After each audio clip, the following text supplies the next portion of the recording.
So Megan and I, we're married. We're in our early 20s. We've got twin babies. Our first round of getting pregnant, we get blessed with twin girls. And in this process, we're digging deeper into our faith, and we're wanting it to be authentic and to resonate with us. We don't want to just be churchgoers. We want to be in the trenches. And we're praying one morning. We're just feeling a burden for what we had just listened to with the speaker that came to tell us about the pandemic that was taking place right now, real time, and what he was doing to be involved in it. And as we were praying, we received this vision. It just kind of like downloaded. We just started journaling it and writing it out. Megan and I both. It was beautiful.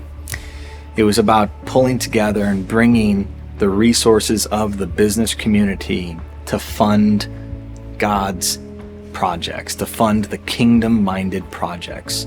And I felt compelled, and I was young, and I said, man, I've got to get this going. We've got to get it started. We've got to make it happen. And so my wife blessed me. She says, James, pursue it. Let's see what it looks like.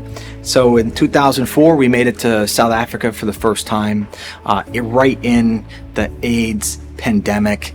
And my very first trip, I think I was 22, 23 years old. Megan stayed with the babies at home, but she supported me and sent me for 10 days. And literally in the communities, I'm caring for, and I'm going into people's homes. They're dying, 25-year-olds just dying, and there's their 3 babies here to the left as the mom and the dad are just being wiped out. It shook me to the core. I'm holding new orphans. Mom and dad are gone. I'm just holding them and loving on them. And it just ripped me to shreds. And I'm like, what can I do? I want to be involved. And within just a couple of years, we went out and we started our own remodeling company, handyman services, just whatever I could do to work on people's homes.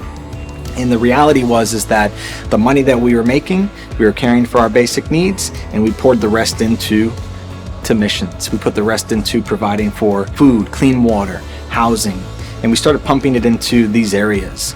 And it was fulfilling, but part of it then was like, man, we need to be there. We need to be part of this. I want to be engaged. I'm a hands-on doer. I want to earn our money, then I want to go see how we spend our money. And that was really my burden. And so in 2007, we went as a family, and we sold everything we had, and we moved over to South Africa in the Mpumalanga province. And it was a part of a program the church sent us, but and in that we got to see through a hands-on program of providing for primary and basic needs. We learned how you set programs up and how you set projects up in their communities, and you empower the locals to run it. Changed my perspective. I was 25 years old, 26, and it just wrecked my perspective. It's just like, wow, global church, very different from the American church. We need to work with locals, but in that it's hard because there's language barriers, there's cultural differences, and there's fraud. And they take advantage of people like us at times and say they just want to take our money, and they really want to do whatever they want to do with it. And so we got engaged in an orphanage there. That's where I've met my good friend Luke as a young man, who's now a senior pastor in a church in the area. And so we met him there, and we engaged with him and just connect with him, and we loved it. And we brought a regular supply of food, weekly food, meat.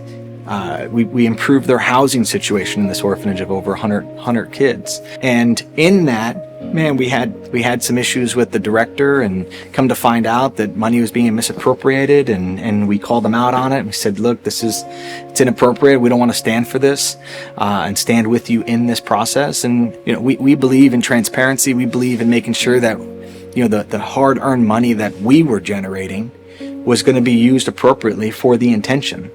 And when it's not, you've got to put an end to it. And that's what we did. But it didn't kill our desire or our burden. It still remained. And over the past 20 years, my wife and I, Megan, we have put more emphasis into building our own businesses, which have in return funneled a ton of money into spreading the good news, into sustainable projects. We've put in solar for small communities. We've put in water wells. We've brought fresh water, chicken farming businesses, taxi businesses to help produce income for their small church. For the past 10 to 12 years, that's really what we've focused on, Megan and I, and then opened up great opportunities with the projects locally where we live, but then also with the same guys we've been working with for the past 15 to 20 years.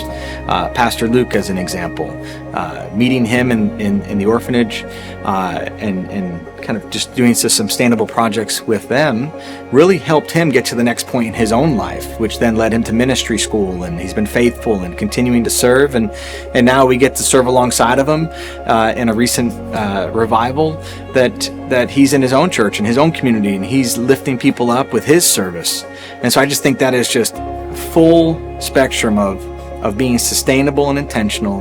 And now we get to see that people are continuing to pour back into spreading the good news. So if you're interested in being involved in what we're doing and you want to come alongside and just partner with us, man, we welcome the opportunity. So if you want to private message me or email me, give me a shout. Man, I'd love to connect with you and share more about what we're doing and see where we can serve together. Thank you.